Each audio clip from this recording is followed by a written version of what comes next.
Hello friends, welcome back to our channel Goshpadi kitchen. ఎలా ఉన్నారు మీరంతా? నేనైతే చాలా బాగున్నాను. మీరు ఎలా ఉన్నారు కదా నాకు కింద కామెంట్ సెక్షన్లో చెప్పండి.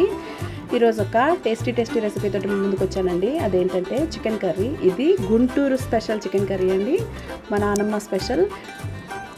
ఇది ఎలా ప్రిపేర్ చేయాలో ఈరోజు వీడియోలో చూసేద్దాము. మీరు కనుక నా ఛానల్ని ఫస్ట్ టైం చూస్తున్నట్లయితే like, share, comment, don't forget to subscribe. పక్కనే ఉన్న గంట సింబల్ని క్లిక్ చేయడం అసలు మర్చిపోవద్దు.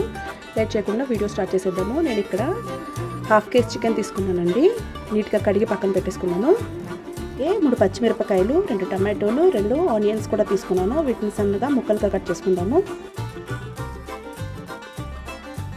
సాల్ట్ రుచికి సరిపడినంత, పసుపు 1/2 టీ స్పూన్, కారం టేస్ట్కి సరిపడినంత, వెల్లుల్లి పేస్ట్ ఒక 1 టేబుల్ స్పూన్. కావాలంటే మీరు ఎక్కువ కూడా యాడ్ చేసుకోవచ్చండి. మసాలా కోసం నేను ఇక్కడ 1 టేబుల్ స్పూన్ ధనియాలు, 4 లవంగాలు, 1 టేబుల్ స్పూన్ గసగసాలు, ఒక అంగుళం అంతా, అలాగే 2 టేబుల్ స్పూన్ కొబ్బరి. నేను ఇక్కడ ఇంత తీసుకున్నానండి కొబ్బరి. మీకు కావాలంటే వేసుకోవచ్చు, లేదంటే స్కిప్ చేసేయచ్చు. అలాగే 2 రెమ్మల కరివేపాకు, ఒక గుప్పడి కొత్తిమీర. ఇప్పుడు ప్రిపేర్ చేసుకోవడం చూసేద్దాము. ముందుగా చికెన్ తీసుకొని నీట్గా కడిగి పక్కన పెట్టుకున్నానండి. దీంట్లో కొంచెం సాల్ట్ యాడ్ చేసుకొని మొత్తం అంతా చికెన్కి పట్టేటట్టు కలిపి పక్కన పెట్టుకున్నాను. ఒక హాఫ్ అన్ అవర్ ముందు ఈ ప్రాసెస్ చేసి పెట్టుకోండి. ఇలా చేయడం వల్ల చికెన్ అనేది చాలా సాఫ్ట్గా అవుతుంది. రబ్బర్గా ఉండకుండా చాలా సాఫ్ట్గా, చాలా ఫాస్ట్గా కూడా కుక్ అవుతుంది. హాఫ్ అన్ అవర్ తర్వాత దీంట్లో ఒక 1/2 టేబుల్ స్పూన్ పసుపు యాడ్ చేసుకుందాము. అలాగే రుచికి సరిపడినంత సాల్ట్. ఆల్రెడీ మనం సాల్ట్ యాడ్ చేసుకున్నాం కదా, చూసి యాడ్ చేసుకోండి. అలాగే టేస్ట్కి సరిపోయేంత కారం.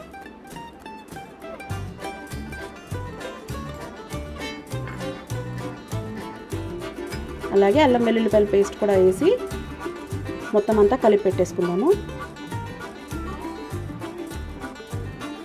సరే కదా, ఇలాగా అన్ని పీసెస్కి పట్టేలాగా మొత్తం అంతా బాగా కలుపుకొని పక్కన పెట్టేసుకోవాలి.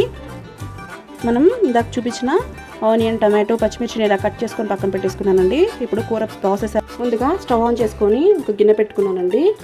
గిన్నె వేడైపోయింది. ఇందులో పోపుకి సరిపడినంత ఆయిల్ వేసుకుందాము. నాన్ వెజ్లో కొంచెం ఎక్కువ ఆయిలే పడుతుందండి. ఆయిల్ వేడెక్కిందండి. ఇప్పుడు ఒక యాలుక్కాయని ఇలా దంచి, యాలుక్కాయ, 3 లవంగాలు, ఒక చిన్న చెక్క ముక్కని ఇలాగా చిన్నగా ముక్కలుగా చేసుకొని అవి యాడ్ చేసుకున్నాను. అవి వేగిపోయినాయి. ఇప్పుడు పచ్చిమిర్చి యాడ్ చేసుకుందాము. పచ్చిమిర్చి వేగిపోయిందండి. ఇప్పుడు టమాటో యాడ్ చేసుకుందాము. అలాగే ఆనియన్ కూడా యాడ్ చేసుకున్నాను. టమాటో కొంచెం వేగిపోయినాయండి. తర్వాత మనం చికెన్ వేసుకుందాము. యాడ్ చేసుకున్న తర్వాత ఇలా కలుపుకుంటున్నాను. చికెన్ కూడా కొంచెం ఫ్రై అవ్వాలండి.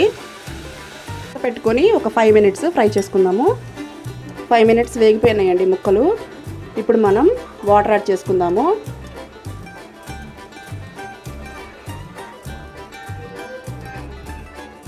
నేను నియర్లీ 600 ml వాటర్ యాడ్ చేసుకున్నాను. 1/2 లీటర్ కంటే కూడా కొంచెం ఎక్కువ వాటర్ యాడ్ చేసుకున్నాను. మీకు కావాలంటే ఇంకొంచెం వాటర్ కూడా యాడ్ చేసుకోండి. ఇలాగా మంటని సిమ్ టు మీడియం ఫ్లేమ్లోకి అడ్జస్ట్ చేసుకొని చికెన్ని కుక్ చేసుకుందాము. చికెన్ ఇలా తెరులుతుంది కదండి. ఇప్పుడు కరివేపాకు యాడ్ చేసుకుందాము. యాడ్ చేసుకొని ఒకసారి ఇలాగా మిక్స్ చేసుకుందాము. సిమ్ టు మీడియం ఫ్లేమ్లో మంటను పెట్టుకొని బాగా ఉడికించుకుందాము. మన చికెన్ కర్రీ అయితే ఉడికిపోయిందండి. ఇప్పుడు మనం మసాలా యాడ్ చేసుకుందాము. ఒక వీడియోలో చూపించిన ధనియాలు, గసగసాలు, చెక్క, లవంగాలు, ఇంకా ఎండు కొబ్బరిని ఇలా మిక్సీ చేసుకున్నానండి. ఇప్పుడు మనం దీన్ని చికెన్లో యాడ్ చేసుకుందాము. ఇప్పుడు యాడ్ చేసుకున్నాం కదండి, ఒకసారి కలుపుకుందాము. ముందుగా తీసుకున్న కొత్తిమీరని ఇలాగా కట్ చేసుకున్నాను. ఇప్పుడు దీన్ని కూడా యాడ్ చేసుకొని మనం స్టవ్ ఆఫ్ చేసుకుందాము. ఇప్పుడు యాడ్ చేసుకున్నానండి. ఒకసారి కలిపి ఇంకా స్టవ్ ఆఫ్ చేసుకుందాము. మన కర్రీ రెడీ అయిపోయింది.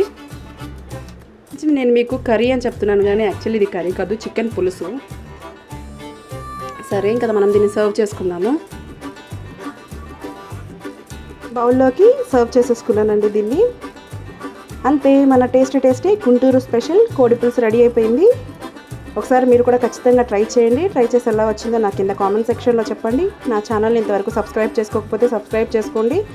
పక్కనే ఉన్న గంట సింబల్ని క్లిక్ చేయడం మాత్రం మర్చిపోవద్దు. మరో టేస్టీ రెసిపీతో మళ్ళీ మీ ముందు ఉంటాను. అంతవరకు బాయ్.